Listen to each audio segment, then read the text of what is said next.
यह कहानी हरिधाम नाम के एक गांव की है, जहां रामलाल नाम का एक गरीब किसान रहता था। रामलाल का उसकी बेटी मीरा के सिवा यहाँ कोई नहीं था। कुछ ही समय पहले उसकी पत्नी का देहांत हुआ था। पत्नी के देहांत के बाद रामलाल को अपना घर और बेटी की जिम्मेदारी अकेले ही निभानी थी। रामलाल के पास एक छोटा सा खेत था, जिसमें वह मेहनत करके अपने और अपनी बेटी के लिए जरूरी साजो-सामान का इंतजाम करता था। ये उस समय की बात है जब गांव में भयंकर सूखा पड़ा हुआ था।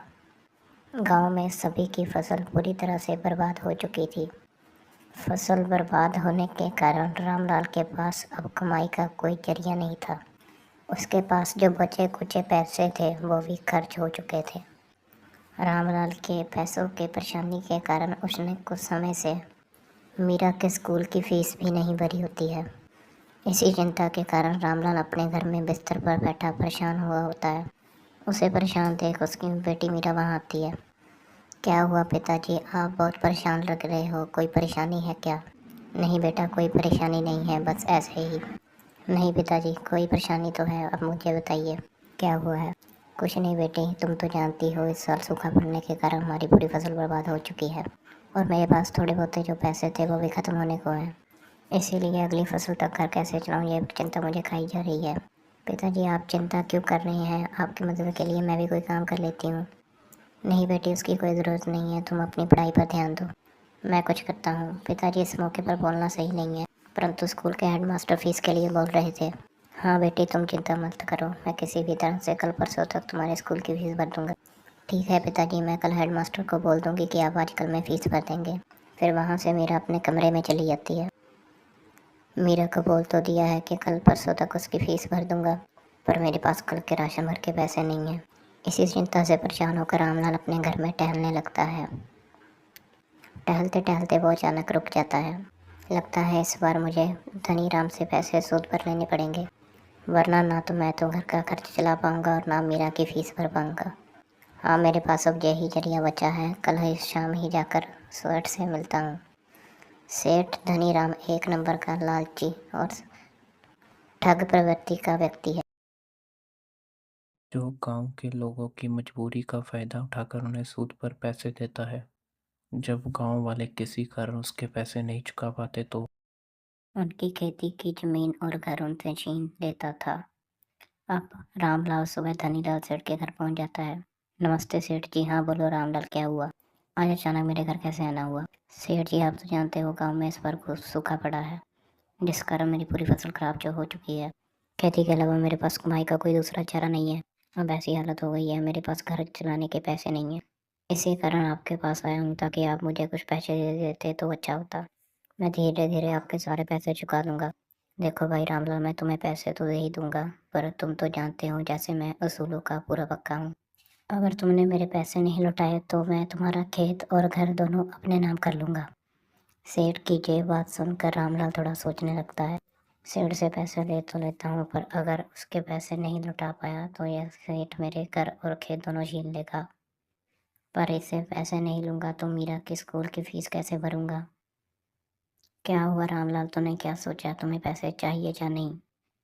चाहिए सेठ जी, मुझे अभी इस पैसों की बहुत ज़रूरत है।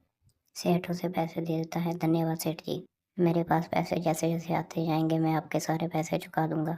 वो तो ठीक है, पर मेरी बातें याद रखना कि अगर अगर तुम मेरा घर और पैसे नहीं चुका पाए तो मैं तुम्हारा घर और ज़मीन दोनों रख लूँगा। ठीक है सेठ जी। रामलाल फिर वहाँ से अपने घर की ओर निकल जाता है। घर पहुँचकर वह सबसे पहले अपनी बेटी मीरा को बुलाता है। मीरा बेटी, आना जरा इधर। पिता की आवाज़ सुनकर मीरा वहाँ आती है। हाँ बोलिए पिताजी, आपने मुझे बुलाया? हाँ बेटी, तुम कल स्कूल की फीस का बोल रही थी ना, वो मैं लेके आया। पर कल आप बोल रहे थे आपके सारे पैसे खत्म हो चुके हैं, फिर ये आप कहाँ से लाए? बेटी, ये पैसे मैंने सेठ धरीराम से सूद पर लिए हैं। पर वो सेठ तो पैसे के नाम पर अपनी लोगों की ज़मीनें अपने नाम करवा लेते। हाँ बेटी, पर अभी हमें उसके अलावा कोई और पैसा नहीं दे सकता था, फिर तुम्हारे स्कूल की फीस भी भरनी पड़नी थी, इसलिए मैं उससे पैसे ले आया। पर पिताजी, हमारे पास एक छोटा सा घर और छोटी सी ज़मीन है, अगर सेठ ने हमसे ये भी छीन लिया तो हम क्या करेंगे? बेटी, तुम उसकी चिंता ना करो, मैंने सेठ से तुम्हारे स्कूल के फीस के अलावा थोड़े ज़्यादा पैसे लिए हैं। उन पैसों से मैं सब्जी मंडी से सब्जियां लाकर बेचना शुरू कर दूंगा और जैसे जैसे पैसे जमा हो जाएंगे सेठ के सारे पैसे वापस कर दूंगा। ठीक है पिताजी, जैसे आपको ठीक लगे। अगले दिन से रामलाल सब्जी मंडी से सब्जी लाकर गांव के बाजार में बेचना शुरू कर देता है। ताज़ा ताज़ा सब्जी ले लो। रामलाल के यहाँ कुछ ही देर में ग्राहक आने लगते हैं। धीरे धीरे उसके ठेले की सारी सब्जियां बिकनी शुरू हो जाती। रामलाल जब सब्जियां बेच रहा होता है उसी वक्त श्याम वहाँ बाजार में घूम रहा होता है। शाम भी गांव में किसानी के सिवा और कुछ नहीं करता था। पर शाम से ज़्यादा राम के पास ज़्यादा ज़मीन थी। अगर किसी समय फसल बर्बाद हो भी जाती तो उसे कोई फ़र्क नहीं पड़ता था और उसे गांव के किसानों की ज़मीन खरीदने की आदत थी। श्याम रामलाल को सब्जी बेचते हुए देखता है और सोचता है, लगता है इस बार के धोखे ने रामलाल की कमर तोड़ दी है, इसीलिए वो गांव में सब्जी बेच रहा होता है। यही समय है उससे इस बार इसकी ज़मीन खरीदने की बात करके देखता हूँ, शायद वो मुझे बेच दे। फिर क्या था, शाम तुरंत ही रामलाल के सब्जी के ठेले के पास पहुंच जाता है। अरे रामलाल भाई, तुम और सब्जी बेच रहे हो, क्यों खेती बाड़ी छोड़ दी? दी क्या? अरे श्याम भाई, क्यों मजाक कर रहे हो? तुम तो जानते हो इस साल सूखे के कारण मेरी पूरी फसल खराब हो गई है और अब अगले साल के मौसम तक किसी न किसी तरह तो घर का खर्च चलाना पड़ेगा। तो अब लगा लिया सब्जी का ठेला। पर तुम तो अब तक रो रहे थे कि तुम्हारे पास पैसे नहीं है, पैसे नहीं, और अब सब्जी का ठेला लगा लिया। इस काम के लिए कैसे पैसे हैं तुम्हारे पास? अरे नहीं भाई, सच में मेरे पास तो इस बार राशन के पैसे भी नहीं थे और इस बार जो सीमा की फीस भी भरनी थी, इसलिए धनी नाम सेठ से पैसे उधार ले लिए और मीरा की फीस भी भर दी और कुछ पैसों से सब्जी का ठेला लगा लिया। रामलाल की बात सुनकर श्याम खुश हो जाता है, क्योंकि उसे रामलाल की जमीन खरीदनी थी। पर रामलाल उसे वो बेचने तैयार नहीं था। उसने सोचा, चलो ये तो बहुत अच्छा हुआ कि इस रामलाल ने धनीराम से पैसे सूद पर लिए हैं। अब ये उससे पैसे नहीं चुका पाएगा और धनीराम इससे इसकी ज़मीन खरीद ले, फिर वो ज़मीन मैं उससे खरीद लूँगा। रामलाल की ये बात सुनकर श्याम खुश तो था, पर वो रामलाल के सामने दुख जताने की कोशिश करता है। क्या रामलाल भाई, तूने धनीराम से पैसे सूद पर लिए हैं? तुम तो जानते हो वो कितना ठग प्रवृत्ति का व्यक्ति है। वो तुम्हारी ज़मीन तुमसे छीन लेगा। हाँ भाई, मैं जानता हूँ, पर वो तो तब होगा अगर मैं उसके पैसे नहीं दूंगा। तुम तो जानते हो मैं अगली फसल तक कुछ नहीं कर पाऊंगा, इसलिए मैं तब तक सब्जी का ठेला लगा लेता हूँ। इससे जो मुनाफा होगा उसमें से कुछ पैसे घर खर्च के लिए काम आएंगे, कुछ मैं बचा बचा कर सेठ को वापस कर दूंगा। रामलाल की बातें सुनकर शाम मन ही मन में सोचता है, ये तो सही कह रहा है। इसकी कमाई तो अच्छी चल रही है और आगे भी ऐसा चलता रहा तो ये बहुत धनीराम के पैसे लौटा देगा। और अगर इसने धनीराम के पैसे लौटा दिए तो मैं इसकी ज़मीन कैसे खरीदूंगा? श्याम परेशान तो हो जाता है, पर वो रामलाल के आगे कुछ जाहिर नहीं करता है। हाँ रामलाल भाई, ये तो ठीक है, मैं भी देखता हूँ अगली फसल तक कुछ ना कुछ कर लेता हूँ।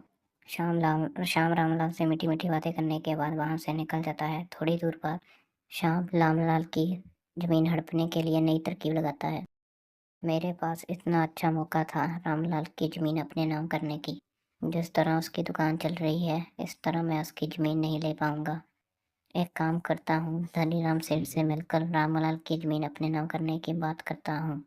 फिर कहा था, शाम वहाँ से धनीराम के घर उससे मिलने के लिए निकल जाता है। शाम धनीराम के घर पहुँचते ही उससे सीधा रामलाल के बारे में बात करने लगता है। नमस्ते सेठ जी, और बोलिए कैसा हाल है? अरे श्याम भाई, तुम यहाँ और मुझे सेठ बोलकर मेरा मजाक खड़ा रहे हो क्या? मुझे लगता है मुझे तुम्हें सेठ बोलना चाहिए, मुझसे ज़्यादा ज़मीन तो तुम्हारे पास होगी। हाँ धनी भाई, बस गिन चुन कर 4-5 होगी। अरे भाई, तुम्हारी बात सुनकर मुझे वो मुहावरा याद आ गया। कौन सा मुहावरा भाई? बोलते हैं ना, हाथी के दांत दिखाने को कुछ और होते हैं और खाने के अलग। अरे भाई मजाक छोड़ो, मैं तुम्हारे पास एक बहुत ज़रूरी काम के लिए आया था। हाँ बोलो भाई, क्या काम है? मैंने सुना है उस रामलाल ने तुमसे पैसे सूद पर लिए हैं। हाँ भाई, कल ही लेकर गया है मुझसे पैसे, क्यों नहीं देना था क्या? हाँ, पर तुमने उसे बताया था ना कि अगर तुम्हारे पैसे नहीं लौटा पाया तो तुम उसकी ज़मीन अपने नाम कर लोगे। हाँ, मैंने उसे पैसे देने से पहले और पैसे देने के बाद अच्छी तरह से समझा दिया था कि अगर उसने मेरे पैसे नहीं लौटाए तो मैं उसके घर के साथ साथ उसकी खेती की ज़मीन भी अपने नाम कर लूँगा। ये बहुत सही किया तुमने। क्या हुआ श्याम भाई, कहीं तुम्हें उसी की ज़मीन तो नहीं चाहिए? हाँ भाई, तुम एकदम सही समझे, मुझे उसकी ज़मीन चाहिए थी। मैंने कई बार उससे बेचने का प्रस्ताव दिया, पर वो हर बार मुझे मना कर देता था। इस बार अच्छा मौका है उसकी ज़मीन अपने नाम करवाने का। तो अब तो तुम्हें उसकी ज़मीन के बारे में बात करने की ज़रूरत ही नहीं पड़ेगी, क्योंकि कुछ ही दिनों में उसका मालिक मैं बन जाऊंगा। तो फिर सीधा ही मुझसे बात करो उस ज़मीन की। नहीं भाई, तुम्हें इतना खुश होने की ज़रूरत नहीं है, वो तुम्हें अपनी ज़मीन इतनी आसानी से नहीं देगा। मैं जानता हूँ उसे, क्या कर बात कर रहे हो भाई। अब तो सूखा पड़ चुका है और अगली फसल की तैयारी करने में अभी बहुत समय है, तो वो मुझे पैसे कैसे चुका पाएगा। मुझे भी पता लगा जब उसने तुमसे पैसे लिए हैं तो मैं तुम्हें से सीधा ही ज़मीन की बात कर लूँगा, पर उसने तुमसे जो पैसे लिए हैं उससे सीधा ही बाज़ार में ठेला लगा लिया है। मैं खुद देख के आ रहा हूँ और वो बहुत अच्छा चल भी रहा है। अगर इसी तरह उसकी सब्जियां बिकी तो वो थोड़ी ही देर में तुम्हारे पूरे पैसे वापस कर देगा। शाम की बात सुनकर धनीराम भी थोड़ा चौंक जाता है। क्या कहा श्याम भाई? अगर ऐसा हुआ तो उसकी ज़मीन और घर दोनों मेरे हाथ से चले जाएंगे। मेरे पास एक तरकीब है जिससे तुम्हारे पैसे और उसका घर दोनों ही तुम्हें मिल जाएंगे, पर उसके बदले तुम्हें मुझे उसकी ज़मीन देनी पड़ेगी। मुझे मंजूर है। भाई बताओ क्या तरकीब है? कोई बड़ी तरकीब नहीं है, तुम बस रामलाल से उसके पैसे के बारे में पूछते जाना और जैसे ही वो पैसे चुकाने वाला होगा तो मुझे बता देना। मैं उसके सारे पैसे चुरा लूँगा और वो तुम्हें पैसे नहीं दे पाएगा, और अगर वो पैसे नहीं दे पाएगा तो उसे ज़मीन और घर दोनों तुम्हें देना पड़ेगा और मैं चुराए हुए पैसे भी तुम्हें दे दूँगा। तुम्हें सारे पैसे मिल जाएंगे और घर भी, उसके बदले तुम मुझे सारी ज़मीन दे देना। शाम की तरकीब सुनकर धनीराम सोचता है, सही है, सही है। चोरी भी शाम करेगा और मुझे मेरे पैसे भी सारे मिल जाएंगे। सही है श्याम भाई। मैं थोड़े थोड़े दिनों में रामलाल से पैसे के बारे में पूछता चलूँगा। जैसे लगेगा उसके सारे पैसे जमा हो गए मैं फ़ौरन तुम्हें बता दूँगा। फिर क्या था, शाम वहाँ से अपने घर के लिए निकल जाता है। अगले दिन धनी राम रामलाल से मिलने बाजार जाता है। धनी राम जब रामलाल के ठेले के थोड़ी दूर पहुंचा तो उसने देखा कि उसकी दुकान में बहुत भीड़ लगी थी। इतनी भीड़ को देख धनी राम कहता है, सही कह रहे थे श्याम भाई, इस रामलाल की दुकान तो बहुत अच्छी चल रही है। ऐसे में तो वो मेरा सारा पैसा बहुत जल्दी ही लौटा देगा। जैसे ही ठेले से कुछ लोग कम होते हैं रामलाल से मिलने धनी राम पहुंच जाता है। रामलाल भाई, तुम्हारी सेठ दुकान तो बहुत अच्छी चल रही है।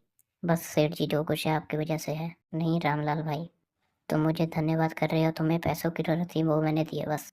तुम्हारे पास जैसे ही हो गए तो मुझे वो तो लौटा ही दोगे ना। हाँ सेठ जी, मेरे पास जैसे जैसे पैसे आते जाएंगे मैं आपके सारे पैसे लौटाता जाऊंगा। नहीं रामलाल भाई, तुम्हें ऐसा करने की कोई ज़रूरत नहीं है। तुम थोड़े थोड़े पैसे मत देना, जैसे ही तुम्हारे साथ एक साथ इकट्ठे हो जाएं तो मैं दे देना। ठीक है सेठ जी, ये भी सही रहेगा। फिर भी कितने दिन लगेंगे तुम्हें पूरे पैसे जमा करने में सेठ जी? ऊपर वाले की कृपा से सब सही चला तो 1 महीने के में ही आपके पूरे पैसे लौटा दूंगा सूद समेत। सही रहेगा भाई, तो तुम काम करो, मैं चलता हूँ। धनीराम वहाँ से अपने घर के लिए निकल जाता है और रामलाल अपनी दुकान संभालने में व्यस्त हो जाता है। कुछ दिनों तक ऐसे ही चलता है। रामलाल अपनी दुकान से बहुत मुनाफा कमाता है।